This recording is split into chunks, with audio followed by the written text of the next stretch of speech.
Harrison on the right here. Hey, Buzz. Yesterday we talked about the job that it would take on both the offensive and defensive glass to pull this one out. I think you guys did pretty well in that regard. What was the game plan to slow down Steinbach, number 6, specifically? Because he obviously is, I think, leading the Big Ten in rebounding. Yeah, like some of the things that we've talked about this month, I think of all of the deficiencies and the things that we're trying to fight against, the one thing that correlates on both sides of the ball is our defensive rebound percentage and our offensive rebound percentage. And without explaining too much so that it doesn't get too long of a diatribe, we grade every possession. We call it rebounding effort. We've done that the last 7 years. There's a lot of language involved.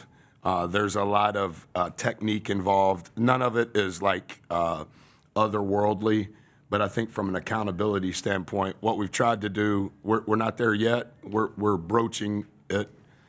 But if you think of offense as one thing and you think of defense as one thing, what we've tried to do is almost split it in thirds. It's offense, it's defense, and it's rebounding.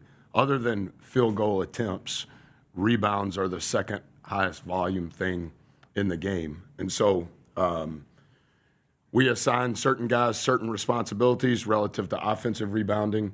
And then from a defensive standpoint, what is the responsibility of the shooter? What's the responsibility of the other 4? And when we play a dominant rebounder such as 6, there's different language involved. And I thought our guys were tremendous in executing that. 85% defensive rebound percentage, 44% offensive rebound percentage. It at least gives us a chance. As long as there's not an outlier stat, it gives us a chance to shoot more balls, which we have to do. If we play with a low turnover rate, it gives us a chance to make more free throws. It's the one thing that is impacted on both sides of the ball. And so there were other good things that happened, but it's the one good thing that happened on both sides of the ball. And we saw an uptick in Guillermo's minutes, and Darius only had 9. Was there any particular reasoning with kind of those two? Personally, I thought Willie was the MVP. I don't know what you saw, and that's not to be negative towards DA. I love DA, but every possession is so monumental. And we're playing with 9 guys. George came back, which was good. His 10 minutes and 3 rebounds were really effective to give us some physicality, particularly with Solo's foul trouble. We're very reliant on Colin over the last 3.5 weeks. That's helped us. But relative to the margins that we're fighting, we're not in such a position that we're held hostage to any player, regardless of name. We're held hostage to their ability to execute what the game plan was. I think Willie has played 9 minutes this month. I don't think he's ever scored a point in Big Ten play. I think he was 0 field goals, 0 free throws. I think he was averaging 0.6 rebounds. So for him to step in and play 27 minutes, I thought was monumental. Go to Sam on the left. Buzz, it seemed for so much of the night, Andre Mills was really forcing the issue, struggling to just find the bottom of the net when he would get into the interior. And then obviously hits 3 of the biggest shots of the game near the end, the free throws, and the dunk. Just curious, what was your impression of the way he stayed cool, calm, and collected through that, and just your evaluation of how he played tonight? I think there's some volatility when you're a freshman, particularly when you're more downhill than anything else. At Rutgers last week, he was 3 of 14. And then in Evanston, I think he scored half of our points, half of our free throws, and half of our threes. That would have been an outlier stat relative to his 3-point jump shot percentage. I thought that kind of opened up the game for him. He's been very consistent with our staff, he and DA, as I've mentioned, in working on 2-footed plays. I think this tonight would have been his highest number of assists in his career, probably his highest number of turnovers. We're getting better at the first side drive. Our movement on the first side has improved. We're still a little too anxious once we get them into rotation on keeping them in rotation, not Washington, just in general. So we've that's almost become a division of what we're doing at the start of each practice, is working on first side, second side, into third side movement. because we don't have anybody to throw it inside to. So our paint touch has to occur off the bounce. And arguably, Dre, as of today, is our best to ignite what we call around the horn. Our decisions at the rim, particularly against 11, I think he's 15th in the country in block shots. Some of that, we count a block shot as a turnover. I didn't know Zero had a block. But we've made improvements. We still have growth in front of us, but I think Dre embraces the physicality that comes with that. We've just got to make better decisions at the rim. You mentioned the assists. There was a late first half timeout where you grabbed him right as he came off the floor. He had just missed, I think, what was maybe his fourth or fifth layup or drive attempt. Is that a conversation where, the assists come after where you're saying, maybe focus on getting those paint touches but look elsewhere and don't force the issue as much? Just curious where your head was at in the middle of the game there. I say a lot of things that I probably wouldn't say publicly to Dre. I love him. I know all his people. His people have given me permission to coach him as if coaches used to coach. I'm not saying that's wrong or right, and I'm not saying I'm wrong or right. The intent of my heart towards Dre is always in the right place. My tone of voice is not always the best, but it's a language that he understands readily. I don't specifically remember what I said, but tonight was our highest basket assist rate of the year.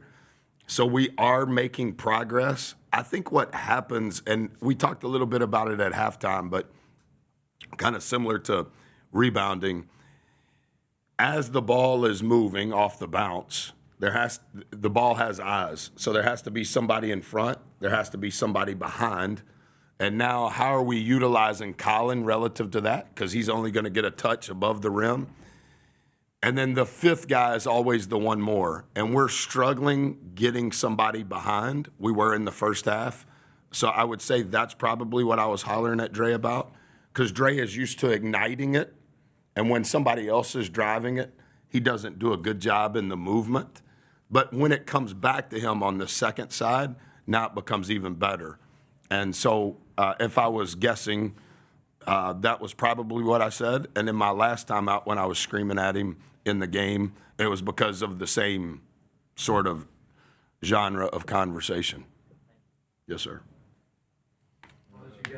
To, I believe, 3 baskets over the final 7:41 of regulation. What was the approach? What was the execution? And how encouraging was it to get that effort and execution late? They're just so physically gifted, size, strength, athleticism, speed, length, and their prowess is at the rim.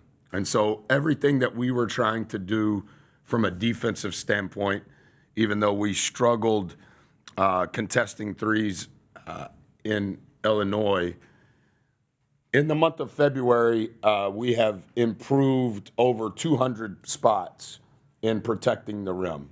And tonight, 28% of their shots were at the rim. That's a stark comparison to what we were doing a month ago. I thought that Coach Devin's defensive changes relative to ball screen coverages with 11, with 6, were spot on. I thought our guys executed when we went from man to zone. We brought back a different zone that we haven't played since December. I thought that was a good change of pace, and all of it was predicated on protecting our house and trying to keep it out of the house, whether it was zone, whether it was man, or whether it was ball screen coverage. And I thought the execution of that was better. We forced probably more wood twos than they typically take, and we were able to finish with a rebound. We didn't get in the bonus in the first half, which is not good, but they didn't get in the bonus in the first half, which is great for us. In the second half, they got to the bonus, I don't know, in real time, maybe 4 to 6 minutes quicker than we did. That's typically not a good sign, but that we were only giving them one shot at least gave us a chance. We were getting more shots at the rim, and we were keeping them from the rim and only giving them one attempt. I did not know. Your stat though. 3 baskets in the last 740. Yeah. That's great. Thank you. Coach, we'll go to Nolan on the left.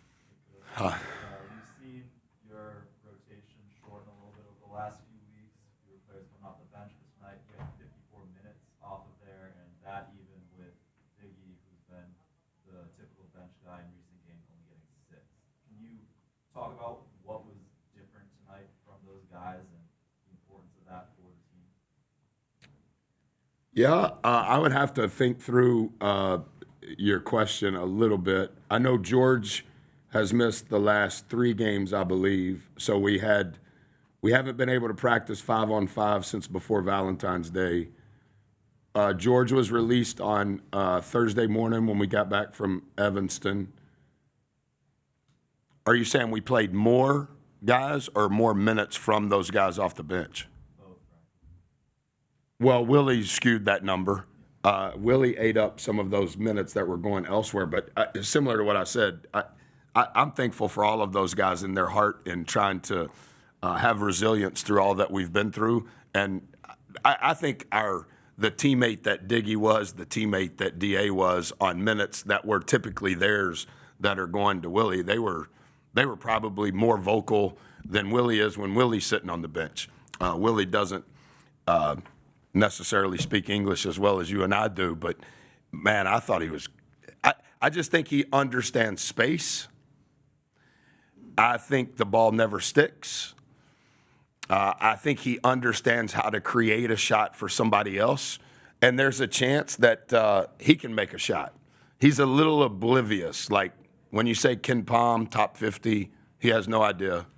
When you say Washington, he thinks it means down the street, not a state. He doesn't know what Huskies are dogs, in a good way.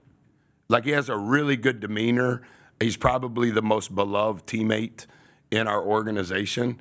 They were celebrating him when I walked in. Like I thought he was the difference. And if Watts was the difference, or George is the difference, or Colin is the difference, within all that we've been through and the margins that we're fighting and the things that we're measuring, whoever's doing well, I keep doing well. And if I can sub you out to get a drink of water, or I'll call a timeout so you can take a break. I mean, I think Dre's played more minutes in the last 3 weeks than anybody on our team.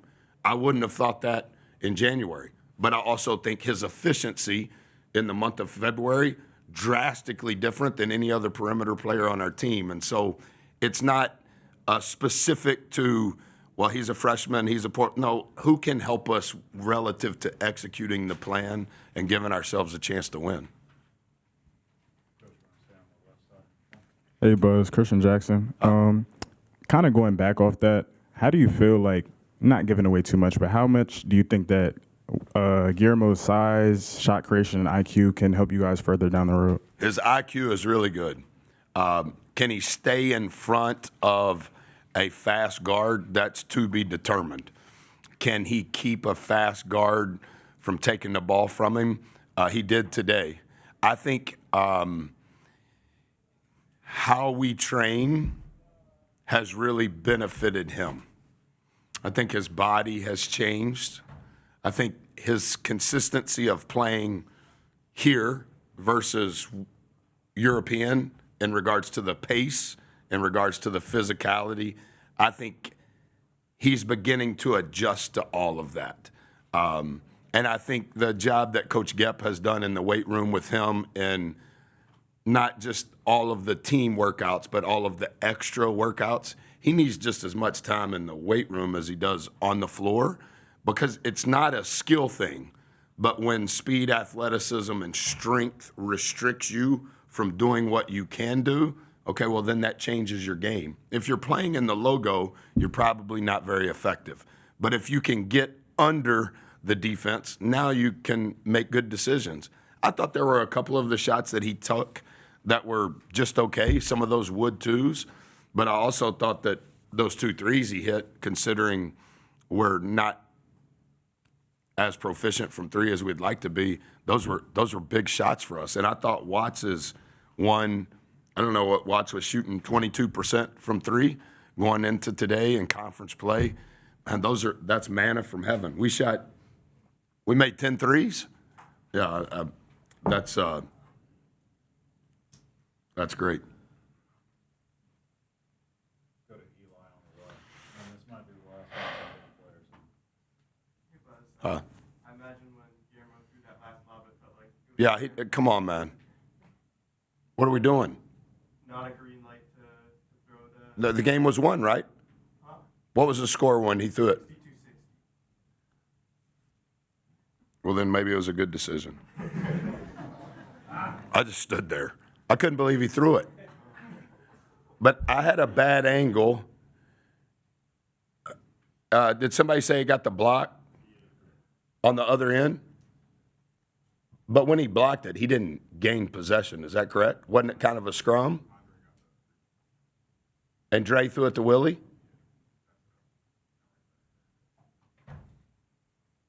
I'll have to watch it. And I don't know, not being sarcastic, I guess they would have had to foul, right? Right. Yeah, I'll have to think through that a little better. So I'm glad it worked out. Do you want to say anything about the alumni? Yeah, Coach just mentioned it to me. I know I said it in here yesterday. There were about 75, maybe more, alums that were at practice yesterday.